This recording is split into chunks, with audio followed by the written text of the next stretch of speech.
સુરતના વરાછા હીરાબાગ પાસે આવેલ પીપી સવાણી સ્કૂલ પાસે રોડમાં ભૂવો પડ્યો, જેને લઈ અને અહીંથી પસાર થતા વાહન ચાલકોને ભારે હાલાકી સામનો કરવો પડી રહ્યો હતો। હજુ તો રાજ્યમાં ચોમાસાની શરૂઆત થઈ છે। સુરત શહેરમાં છેલ્લા 4 દિવસથી વરસાદી માહોલ છે। તેવામાં સુરત શહેરમાં રોડમાં ખાડાઓ પડવાની ઘટના સામે આવી રહી છે। હીરાબાગ પીપી સવાણી સ્કૂલ પાસે રોડમાં ભૂવો પડવાની ઘટના બની, જેને લઈ અને અહીંથી પસાર થતા વાહન ચાલકોને હાલાકીનો સામનો કરવો પડ્યો છે। સ્થાનિકોએ કોઈ દુર્ઘટના ન ઘટે તે માટે ભૂવામાં લાકડું ઊભું કરી દીધું અને આ મામલે અધિકારીઓને જાણ કરી હતી।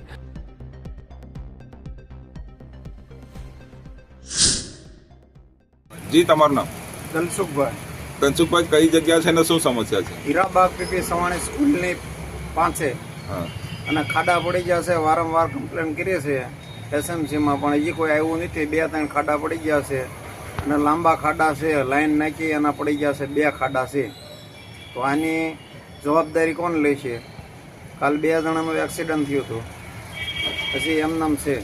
કેટલા દિવસથી આ ખાડા 4-5 દિવસ થશે। રજૂઆત કરી છે તમે કોને? રજૂઆત કરેલી છે પણ હજી કોઈ આવ્યું નથી।